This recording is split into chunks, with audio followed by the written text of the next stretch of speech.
എല്ലാവർക്കും നമസ്കാരം. ഏപ്രിൽ മാസം വരികയാണ്. എല്ലാവരും അറിയാൻ ആഗ്രഹിക്കുന്നുണ്ടാവും ഏപ്രിൽ മാസം എനിക്ക് എങ്ങനെയൊക്കെ ആയിരിക്കുമെന്ന്. ഗ്രഹഗോചര മാറ്റം കൊണ്ട് നമ്മുടെ ജീവിതത്തിൽ എന്തൊക്കെ മാറ്റങ്ങളാണ് ഉണ്ടാകുന്നത് എന്ന് അറിയാൻ ആഗ്രഹിക്കാത്തവർ ഇല്ല. ആകാശഗംഗ എന്ന നമ്മുടെ യൂട്യൂബ് ചാനലിലേക്ക് എല്ലാവർക്കും സ്വാഗതം. ഈ വീഡിയോയിൽ നമ്മൾ മകരക്കൂറിൽ വരുന്ന ഉത്രാടം അവസാനത്തെ മുക്കാൽ ഭാഗം, തിരുവോണം അവിട്ടത്തിൻ്റെ ആദ്യത്തെ പകുതി ഭാഗം വരുന്ന നക്ഷത്രക്കാർക്ക് ഈ ഗ്രഹഗോചര മാറ്റം ഏപ്രിലിൽ സംഭവിക്കുന്നത് കൊണ്ട് എന്തൊക്കെ കാര്യങ്ങളാണ് അവർക്ക് ഉണ്ടാകാൻ പോകുന്നത്, അതായത് തൊഴിൽ ജീവിതം എങ്ങനെയായിരിക്കും, സാമ്പത്തിക നിലവാരം എങ്ങനെയായിരിക്കും, കുട്ടികളുടെ വിദ്യാഭ്യാസമൊക്കെ എങ്ങനെയായിരിക്കും, അതുപോലെ ലവ് റിലേഷൻഷിപ്പൊക്കെ ഉള്ളവർക്ക് എങ്ങനെയായിരിക്കും ഏപ്രിൽ മാസം പോകുന്നത്, കുടുംബജീവിതമൊക്കെ എങ്ങനെ ആയിരിക്കും, അതുപോലെ ബിസിനസ് സ്ഥിതിയൊക്കെ ഏത് രീതിയിലായിരിക്കും പോകുന്നത് എന്നൊക്കെയാണ് ഈ വീഡിയോയിലൂടെ പറയുന്നത്. വീഡിയോയുടെ അവസാനം ജ്യോതിഷപ്രകാരമുള്ള പരിഹാര മാർഗങ്ങളും പറയുന്നതാണ്. അതിനാൽ വീഡിയോ മുഴുവനായും കാണാൻ ശ്രമിക്കുക. ഈ ഫലം പറയുന്നത് ഏപ്രിലിലെ ഗ്രഹഗോചര ഫലമായി ഇന്ന കാര്യങ്ങളൊക്കെ സംഭവിക്കാം എന്ന കാര്യത്തെപ്പറ്റി ഒരു മുൻകരുതൽ എടുക്കാൻ വേണ്ടി മാത്രമാണ്, അല്ലാതെ ആരെയും ഭയപ്പെടുത്താനോ മറ്റുമല്ല. അതുപോലെ ഈ ഫലങ്ങൾ പൊതുവായി വരുന്ന കാര്യങ്ങളാണ്, അല്ലാതെ ഓരോരുത്തരുടെയും പ്രത്യേകമുള്ള ജാതകപ്രകാരമുള്ള ഫലങ്ങൾ അല്ല. നിങ്ങളുടെ തൊഴിൽ എങ്ങനെ പോകും എന്ന് നോക്കാം. മകരക്കൂറുകാർക്ക് 5ഉം 10ഉം ഭാവാധിപനായ ശുക്രൻ ഉച്ചത്തിൽ 3-ാം ഭാവത്തിൽ നിൽക്കുകയാണ്. ഇത് നിങ്ങൾക്ക് ജോലി ചെയ്യാനുള്ള ശൗര്യവും വീര്യവും ഒക്കെ വർദ്ധിപ്പിക്കുന്നതാണ്. നല്ല എനർജറ്റിക്കായിട്ടൊക്കെ ജോലി സ്ഥലത്ത് പെരുമാറാൻ നിങ്ങൾക്ക് കഴിയുന്നതാണ്.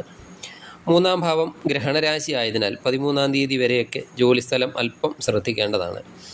കൂടെ ജോലി ചെയ്യുന്നവരുമായുള്ള ഇൻട്രാക്ഷൻ, അതുപോലെ അവരുടെ ഒക്കെ കാര്യത്തിന് അനാവശ്യമായി ഇടപെടുന്നത് ഒക്കെ അല്പം ശ്രദ്ധിക്കേണ്ടതാണ്. രാഹു അവിടെ നിൽക്കുന്നത് ജോലിയിൽ അല്പം കൺഫ്യൂഷനൊക്കെ ഉണ്ടാക്കിയേക്കാം. 13-ാം തീയതിക്ക് ശേഷം സൂര്യൻ രാശി മാറി ഉച്ചനാകുന്നത് തൊഴിലിൽ അനുകൂല ഗുണങ്ങളൊക്കെ ഉണ്ടാക്കുന്നതാണ്. 25-ാം തീയതിക്ക് ശേഷം ശുക്രനും 4-ലേക്കൊക്കെ മാറും. അത് 4-ൽ നിന്നുകൊണ്ട് 10-ലേക്കൊക്കെ ദൃഷ്ടി ചെയ്യുന്നുമുണ്ട്. ഇതെല്ലാം മാസാവസാനമാകുമ്പോഴേക്കും കർമ്മമേഖല അനുകൂലമായ ഒരു നല്ല മാറ്റം തന്നെ കൊണ്ടുവരുന്നതാണ്. ജോലി സംബന്ധമായി ധാരാളം യാത്രകളൊക്കെ ഈ മാസം ഉണ്ടാകുന്നതാണ്. അതുപോലെ പുതിയതായിട്ടൊക്കെ ജോലി അന്വേഷിക്കുന്നവർക്ക് 15-ാം തീയതിക്കൊക്കെ ശേഷമായിരിക്കും ഗുണപ്രദമായിരിക്കുന്നത്. വിദേശത്തൊക്കെ ജോലി അന്വേഷിക്കുന്നവർക്കും മാസത്തിൻ്റെ അവസാന ഭാഗമാണ് കൂടുതൽ ഗുണകരമായിട്ട് ഉള്ളത്. ഇനി ധനപരമായ കാര്യങ്ങളൊക്കെ നോക്കിയാൽ 2-ാം ഭാവാധിപനും 11-ാം ഭാവാധിപനും 2-ലൊക്കെ യോഗം ചെയ്ത് നിൽക്കുന്നത് ഗുണകരമാണ്. ധനപരമായി അനുകൂലമായ കാലമാണ് ഏപ്രിൽ മാസം. വീട്, വാഹനം എന്നിവയൊക്കെ സ്വന്തമാക്കാനുള്ള യോഗമുണ്ട് ഏപ്രിൽ മാസത്തിൽ. അതുപോലെ കുടുംബ ചിലവുകളൊക്കെ അല്പം വർദ്ധിക്കുന്നതാണ്. കുടുംബ ചിലവിൻ്റെ കാര്യത്തിലൊക്കെ അല്പം ശ്രദ്ധിക്കണം. സഹോദരങ്ങളുടെ എന്തെങ്കിലുമൊക്കെ ആവശ്യങ്ങൾക്കും ചിലവുകൾ ഉണ്ടാകുന്നതാണ്. അതുപോലെ പണമിടപാടുകളിലുമൊക്കെ അല്പം ശ്രദ്ധ ചെലുത്തണം. 9-ാം തീയതിക്ക് ശേഷം 25-ാം തീയതി വരെയൊക്കെ അധികം റിസ്ക്കുള്ള ഭാഗ്യപരീക്ഷണങ്ങളിലൊന്നും ഏർപ്പെടരുത്. വിദ്യാർത്ഥികളെ സംബന്ധിച്ചിടത്തോളം 5-ാം ഭാവാധിപൻ ശുക്രൻ 3-ാം ഭാവത്തിൽ ഉച്ചത്തിലാണ്. ശുക്രൻ 25-ാം തീയതി 4-ാം ഭാവത്തിലേക്ക് രാശി മാറുകയും ചെയ്യുന്നുണ്ട്. പഠന സംബന്ധമായി യാത്രകളൊക്കെ ഉണ്ടാകുന്നതാണ്. അതുപോലെ പരീക്ഷകൾക്ക് വേണ്ടിയും അഡ്മിഷന് വേണ്ടിയും ഒക്കെ അല്പം ഓടി നടക്കേണ്ടിയൊക്കെ വന്നേക്കാം. പഠന സംബന്ധമായി കുറച്ച് സ്ട്രെസ്സൊക്കെ അനുഭവപ്പെടുന്ന ഒരു സമയമാണ്. അതുപോലെ മൊത്തത്തിൽ പഠന നിലവാരം വലിയ കുഴപ്പമില്ലാതെയൊക്കെ പോകുന്നതായിരിക്കും. ഓൺലൈൻ മീഡിയയിലേക്കോ അല്ലെങ്കിൽ ഏതെങ്കിലും റിലേഷൻഷിപ്പിലേക്കോ ഒക്കെ വിദ്യാർത്ഥികളുടെയൊക്കെ മനസ്സ് പോകാൻ സാധ്യതയുണ്ട്. ആ കാര്യങ്ങളൊക്കെ അല്പം ശ്രദ്ധിക്കേണ്ടതാണ്. ശുക്രനും രാഹുവും കൂടെ യോഗം ചെയ്യുന്നതൊക്കെ ഏതെങ്കിലും ഒരു റിലേഷൻഷിപ്പിലൊക്കെ വിദ്യാർത്ഥികളെ കൊണ്ട് ചാടിക്കാവുന്ന ഒരു യോഗമാണ്. വിദേശ പഠനത്തിനും ഉപരിപഠനത്തിനും ഒക്കെ ശ്രമിക്കുന്നവർക്ക് ശുക്രൻ 12-ാം ഭാവാധിപൻ്റെ കൂടെ വരുന്നതും 9-ാം ഭാവാധിപൻ്റെ വക്രസ്ഥിതിയൊക്കെ മാറുന്ന അവസാന ഭാഗമാണ് കൂടുതൽ ഗുണകരമായിട്ടുള്ളത്. അതുപോലെ ലവ് റിലേഷൻഷിപ്പൊക്കെ ഉള്ളവർക്ക് എങ്ങനെയെന്ന് നോക്കിയാൽ ചെറിയ ചെറിയ കാര്യങ്ങൾക്കൊക്കെ ഒരു അഗ്രഷൻ ഉണ്ടാകാൻ സാധ്യതയുണ്ട്.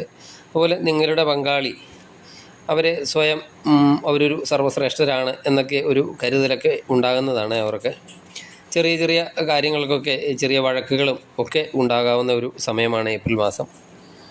പുതിയതായിട്ടൊക്കെ വിവാഹം ആലോചിക്കുന്നവർക്ക് മാസത്തിൻ്റെ ആദ്യ ഭാഗത്ത് ശുക്രൻ ഗ്രഹണരാശിയിലൊക്കെ നിൽക്കുന്നത് അത്ര നല്ലതല്ല. ആ മാസത്തിൻ്റെ അവസാന ഭാഗമാണ് പുതിയതായിട്ടൊക്കെ ആലോചന ഉള്ളവർക്ക് നല്ലത്. ദാമ്പത്യ ബന്ധത്തിലൊക്കെ കുറച്ച് ഏറ്റക്കുറച്ചിലുകളൊക്കെ ഉണ്ടാകുന്നതാണ്.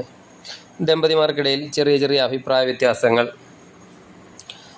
ഒക്കെ ഉണ്ടായേക്കാം. അതുപോലെ വാക്കേറ്റം മൂലം ചെറിയ കലഹങ്ങളും ഒക്കെ ഉണ്ടായേക്കാം. ബന്ധുക്കളിൽ നിന്നൊക്കെ എന്തെങ്കിലും തരത്തിലുള്ള ചെറിയ ഉപദ്രവങ്ങളൊക്കെ ഉണ്ടാകാൻ സാധ്യതയുണ്ട് ഏപ്രിൽ മാസത്തിൽ. 2-ലെ ശനി ധാരാളം അസത്യങ്ങൾ ഒക്കെ പറയുന്ന ഒരു ഗതികേടിലേക്കൊക്കെ കാര്യങ്ങൾ കൊണ്ടുചെന്നും എത്തിച്ചേക്കാം. ആരോഗ്യത്തിനൊന്നും വലിയ പ്രശ്നമുണ്ടാകില്ല. യാത്രയിലൊക്കെ അല്പം ശ്രദ്ധിക്കണം. അതുപോലെ വൈദ്യുതി, അഗ്നി എന്നിവ കൊണ്ടൊക്കെ ജോലി ചെയ്യുന്നവർ അല്പം ശ്രദ്ധിക്കണം. അതുപോലെ വാഹനമൊക്കെ ഉപയോഗിക്കുന്നവരും അല്പം ശ്രദ്ധിക്കേണ്ടതാണ്. ദൈവാധീനത്തിനായി ശാസ്താ ക്ഷേത്ര ദർശനം നടത്തി നീരാഞ്ജനം വഴിപാട് കഴിക്കുക. അതുപോലെ ദേവി ക്ഷേത്ര ദർശനം നടത്തി പ്രാർത്ഥിക്കുക. കഴിയുന്ന വഴിപാടൊക്കെ ദേവിക്കും നടത്തുക. അതുപോലെ പതിവായി രാവിലെ വിഷ്ണു സഹസ്രനാമം ജപിക്കുകയോ അല്ലെങ്കിൽ പാരായണം കേൾക്കുകയോ ഒക്കെ ചെയ്യുന്നത് നല്ലതാണ്. നിങ്ങൾക്ക് എല്ലാം കൊണ്ടും നല്ലൊരു മാസമായി തീരട്ടെ ഏപ്രിൽ മാസം എന്ന് ആശംസിക്കുന്നു. നന്ദി, നമസ്കാരം.